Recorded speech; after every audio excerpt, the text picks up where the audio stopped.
Bueno, buenos días a todos. Son las 8:15 de la mañana y como representante de Organón, doy comienzo a la segunda sesión del curso Formación Continuada Latido 2.0 de la Sociedad Valenciana de Cardiología. Para ello les cedo la palabra al moderador de la misma, el doctor Enrique Santas, que es cardiólogo del Hospital Clínico de Valencia y coordinador del curso. Buenos días a todos. Hola, buenos días, Sergio. Buenos días a todos. Bueno, pues nada, un placer más estar otro año aquí en nuestras sesiones latido. Vamos con la segunda de las sesiones. En este caso vamos a hablar de la TAVI y tenemos el honor y el placer de tener con nosotros al doctor Daniel Núñez Pernas del Hospital General Universitario de Elche. Dani, muchas gracias por aceptar la invitación para participar en el curso. Y nada, yo sin más dilación te doy paso y así comenzamos en tiempo. Perfecto, muchísimas gracias a vosotros por invitarme y muchísimas gracias a todos los que estáis conectados. Perfecto. Bueno, aunque el título puede parecer un poco pretencioso, la TAVI sin, como si es seguro el implante de TAVI sin cirugía cardíaca, pues ese es un tema que a mí me interesaba especialmente porque, bueno, yo he sido implantador de TAVIs en un centro con cirugía cardíaca, ahora trabajo en un centro donde no hay cirugía cardíaca y me parecía oportuno buscar las evidencias de seguridad, sobre todo del implante de TAVI en centros en los que no tenemos cirugía cardíaca. Está claro que desde el primer implante de TAVI en el año 2002 por el profesor Crivier han pasado muchísimos años, más de 20 años. Han surgido varios estudios donde el implante de TAVI ha demostrado no solo ser eficaz en los pacientes de alto riesgo quirúrgico inoperable, sino que ahora mismo pacientes de riesgo intermedio y de bajo riesgo se benefician del implante de la TAVI. A la vez que han aparecido estos estudios, también se han diseñado diferentes modelos de TAVI, tanto balón expandibles como autoexpandibles, que lo que intentan es pues, mejorar el perfil, evitar complicaciones vasculares, mejorar la insuficiencia periprotésica, mejorar también la tasa de incidencia de marcapasos. Y así nuestras guías europeas de valvulopatías indican el implante de TAVIs en todos los pacientes mayores de 75 años o en aquellos más jóvenes que tengan un alto riesgo quirúrgico. Respecto a dónde realizar estos procedimientos, aunque la recomendación es tipo 1, el nivel de evidencia es tipo C para centros con cirugía cardíaca. O sea, no hay realmente estudios clínicos que soporten esto, sino que es un consenso de expertos. Pero desde luego lo que tenemos que tener claro es que el implante de TAVIs no todo es blanco y negro, que realmente no deberíamos dividir a los pacientes en mayores de 75, menores de 75, cirugía y los otros TAVI. Porque, como veis aquí, hay múltiples factores de los pacientes que deberíamos tener en cuenta, tanto los clínicos como los cardiólogos intervencionistas, como los cirujanos cardíacos y vasculares, a la hora de decidir si el paciente se va a beneficiar más de un implante de una prótesis percutánea o de una cirugía de sustitución valvular aórtica. Y para eso es muy importante que la decisión la tome el Heart Team y esto en muchas ocasiones va a ser lo que va a determinar que no haya complicaciones posteriores porque la decisión es correcta desde el principio. Voy a hablar un poco de qué situaciones requieren la conversión a cirugía abierta en el implante de TAVI, que debería ser la última opción durante el procedimiento y ante una complicación, y veremos brevemente las experiencias que hay en centros donde se han implantado TAVIs sin cirugía en el propio centro. Los grandes registros europeos y americanos de implante de TAVIs muestran una baja incidencia de conversión a cirugía, sobre todo los registros muestran que esa incidencia de conversión a cirugía con el tiempo ha ido disminuyendo, manteniéndose más o menos estable por debajo del 1% y siendo las causas más frecuentes de conversión a cirugía la embolización de la válvula, la rotura del anillo y la rotura o perforación del ventrículo izquierdo. Siendo predictores independientes de mortalidad, la edad avanzada, mayores de 85 años, la rotura del anillo y la necesidad de que la cirugía sea emergente, sobre todo en la misma sala de intervención de TAVI. Lo que está claro en estos registros y otros registros más pequeños a nivel europeo es que la conversión a cirugía cardíaca, si bien es rara, supone una alta mortalidad intrahospitalaria para los pacientes que la requieren. Depende de las diferentes situaciones, pero la mayoría alcanza una mortalidad del 50% intrahospitalaria. Las diferentes complicaciones que se pueden dar es la mala posición de la válvula, la migración de la válvula, que en principio se habría movido la válvula, pero estaríamos todavía dentro del anillo aórtico, y más grave sería la embolización de la válvula, donde la válvula se despliega efectivamente fuera de los márgenes del anillo. Es una complicación rara, pero se asocia además a otras complicaciones que inestabilizan mucho al paciente, como la insuficiencia aórtica severa aguda, oclusión de los osteocoronarios, incluso disección aórtica cuando la embolización es hacia aorta ascendente. Hay varias cosas que tenemos en cuenta para evitar esta situación. La altura del implante debe ser la adecuada. También en pacientes donde hay poco calcio en la zona de implante, muchas veces no hay una zona adecuada de anclaje. Esto podemos prevenirlo previamente estudiando bien el TAC de los pacientes. En las balones expansibles podemos tener un problema de estimulación rápida por el marcapasos. La válvula bicúspide se asocia a este problema, a la embolización de la válvula por el anclaje de la misma y la anatomía de la válvula bicúspide, y después en pacientes que requieren maniobras de resucitación. Siempre tenemos que intentar, antes de la cirugía abierta, ver si tenemos soluciones percutáneas. Muchas veces cuando la migración es hacia la aorta ascendente podemos implantar una válvula dentro de la válvula, siempre teniendo mucho cuidado en no obstruir los ostiacoronarios, por eso en muchas de estas ocasiones hace falta una protección de los mismos, como veremos después.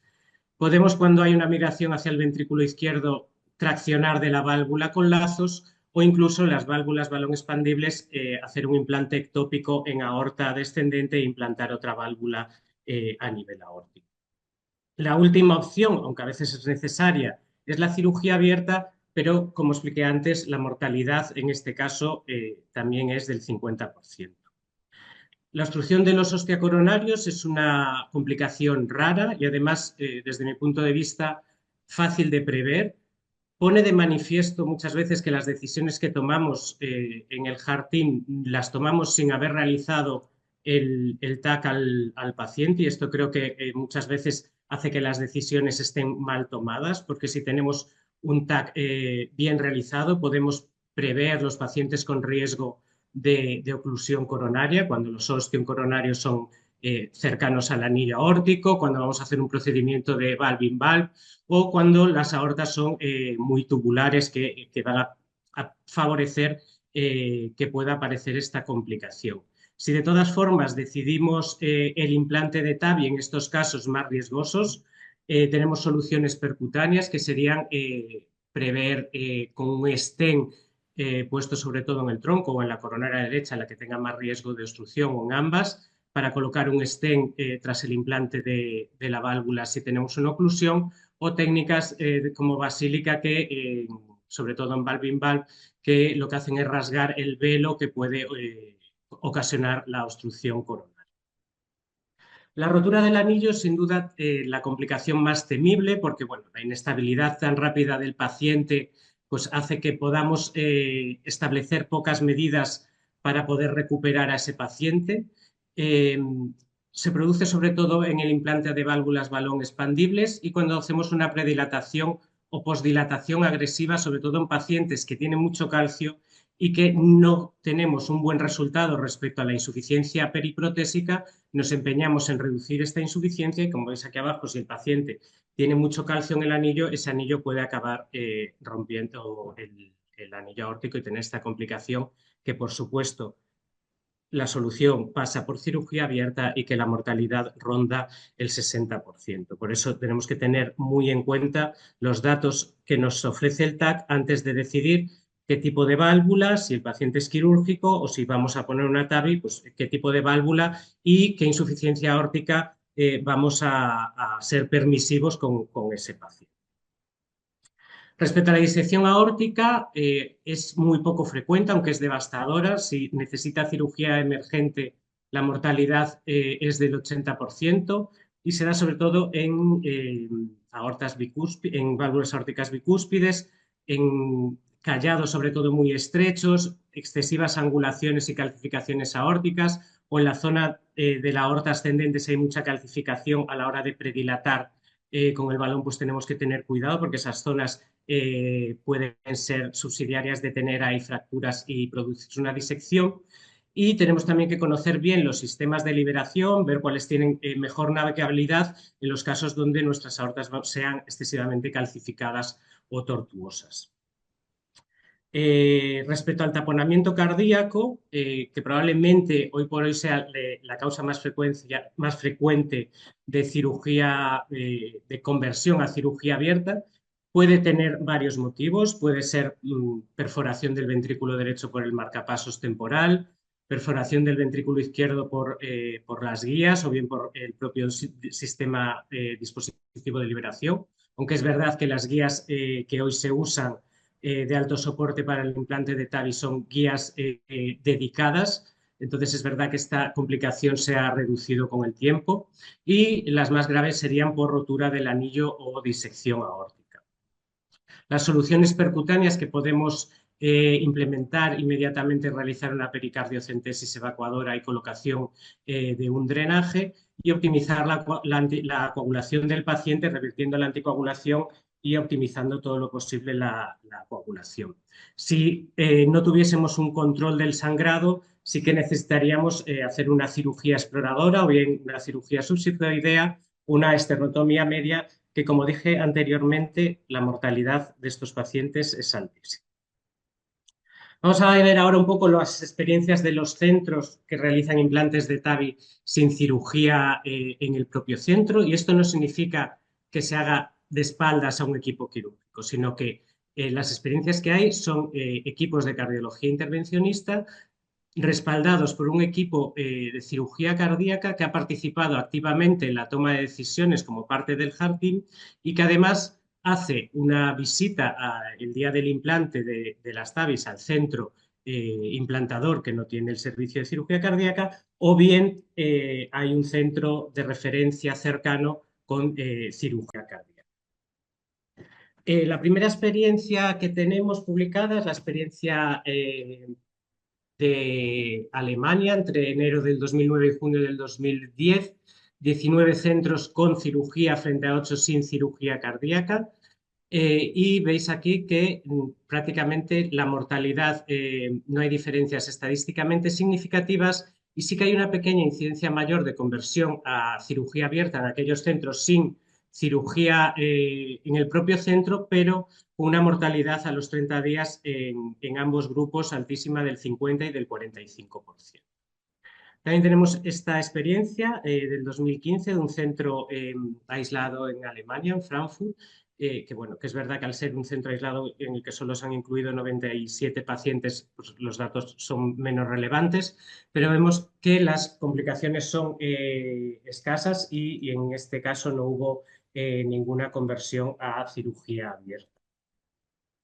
Tal vez el registro o el estudio publicado que más soporte o más evidencia da sobre la seguridad del implante de cirugía en centros sin cirugía, de implante de TAVI en centros sin cirugía cardíaca, sea el registro AQUA alemán, en el que casi se incluyeron 18.000 pacientes, de los cuales 1.332 fueron implantados en centros sin cirugía cardíaca. Lo que se observó es que los pacientes en los que se implantaban centros sin cirugía tenían un peor perfil, con mayor riesgo quirúrgico. Si bien, a pesar de esto, y tanto en la comparación bruta de los grupos con y sin cirugía como en la comparación de los grupos macheados, se vio que no había diferencias estadísticamente significativas respecto a la mortalidad y respecto a las complicaciones que requerían cirugía abierta.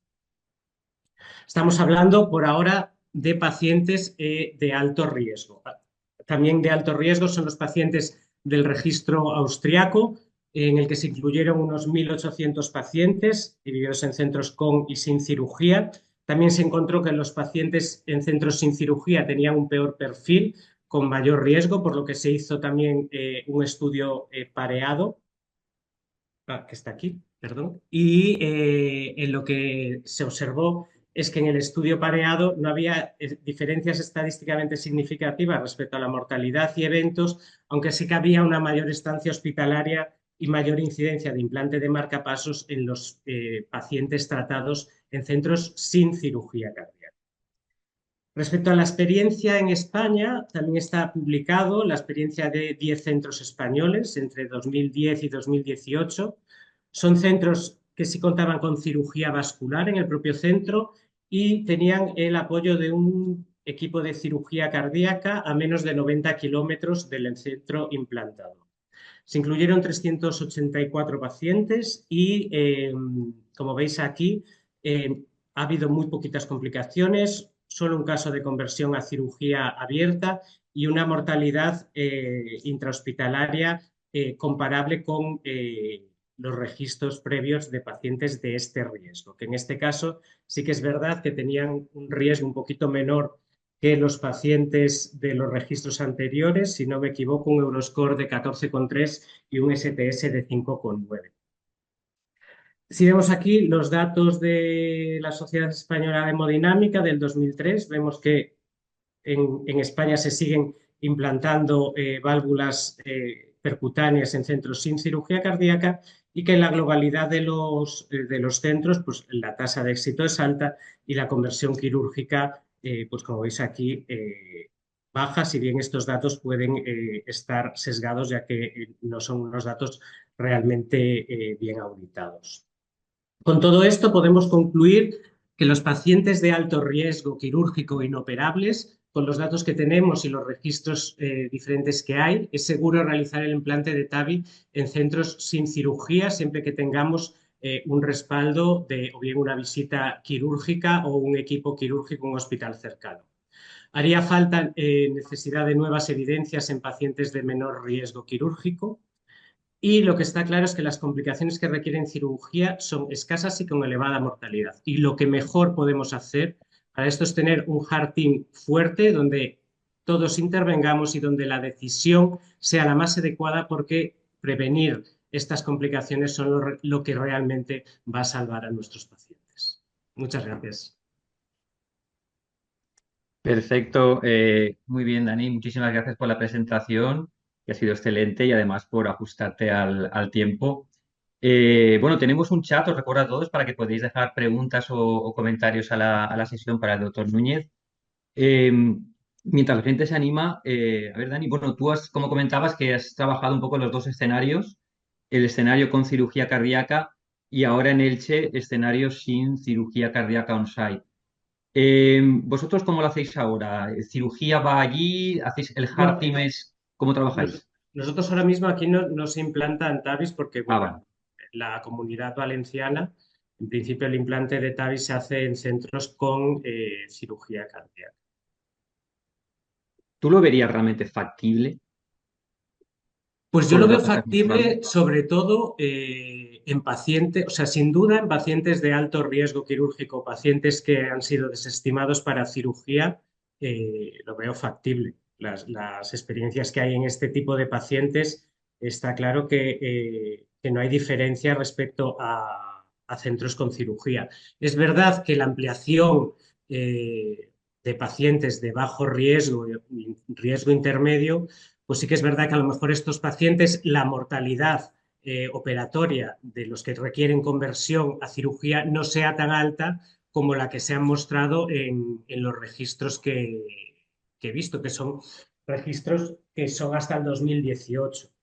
Probablemente los registros en los que incluimos pacientes de menor riesgo quirúrgico, está claro que la conversión a cirugía abierta va a tener menor mortalidad y tal vez estos pacientes, por lo menos al principio, no sea el sitio idóneo un centro sin cirugía cardíaca. Pero yo creo que ante la avalancha de pacientes que van a requerir TAVI, pues probablemente los pacientes de alto riesgo sí se puedan hacer en centros sin cirugía.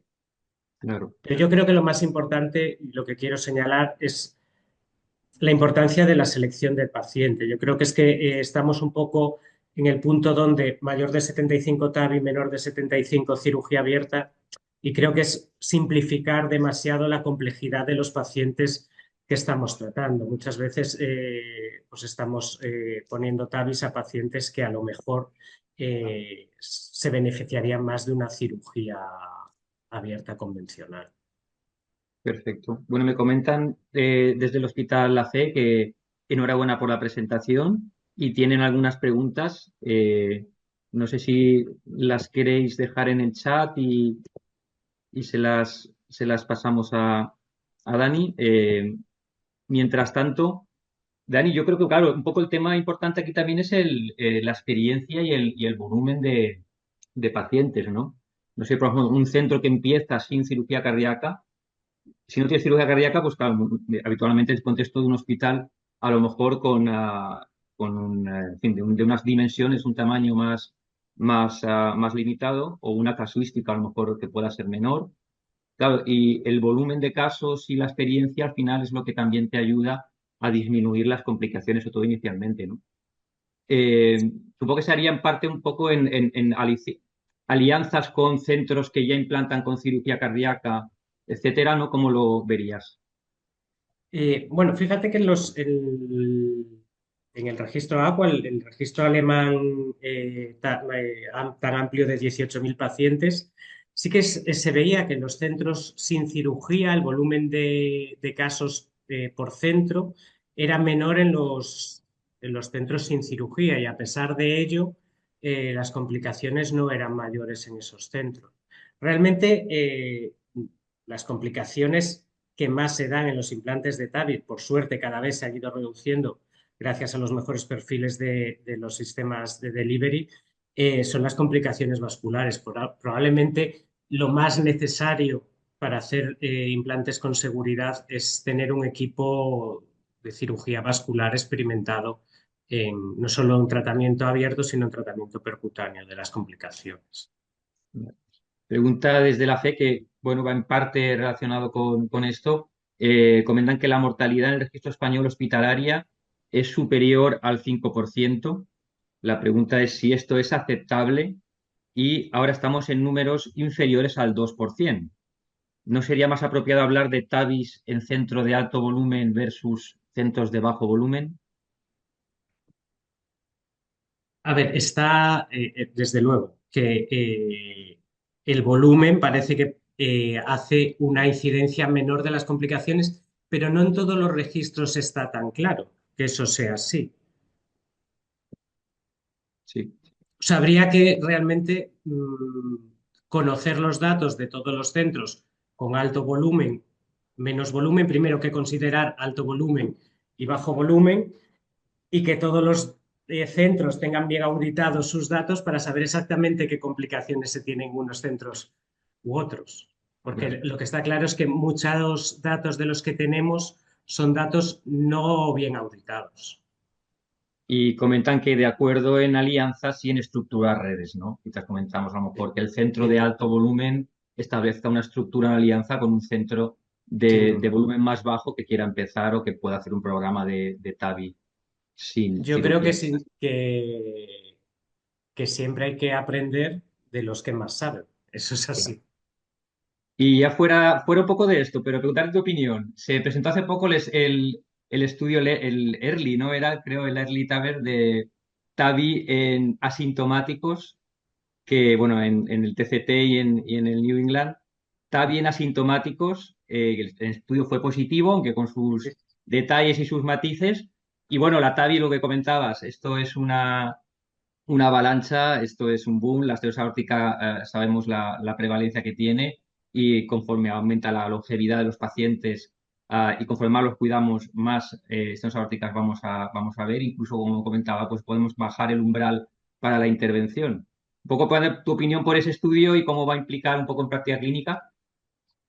Claro, yo por eso creo que si cada vez vamos a ampliar más con evidencias científicas el uso de TAVI, que hasta ahora se estaba haciendo en pacientes sintomáticos y lo vamos a ampliar a pacientes asintomáticos, está claro que la avalancha no sé hasta qué punto se va a poder asumir por pocos centros. Entonces, lo que tampoco es aceptable es que lo que le vamos a ofrecer a pacientes más ancianos no es tanto la supervivencia, sino una supervivencia libre de síntomas. Entonces tampoco podemos tener a estos pacientes en lista de espera interminables porque tampoco tienen, Sí. no buscamos tanto alargarles la vida como que lo que le queda de vida esté libre de síntomas. Es- Entonces probablemente esos pacientes sean los que se podrían asumir en centros sin cirugía cardíaca. Tenemos mensaje desde el Hospital General de Castellón. Enhorabuena por la presentación.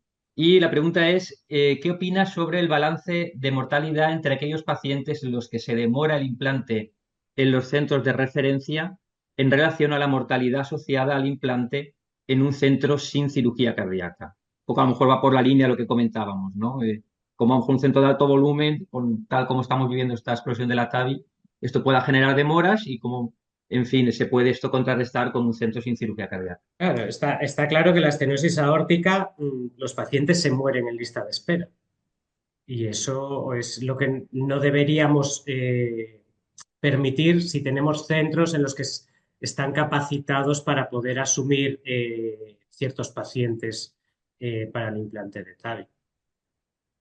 Muy bien, perfecto. Pues bueno, yo creo que hemos tenido una buena discusión, estamos ajustados en hora y nada, pues por supuesto darte otra vez las gracias por la presentación.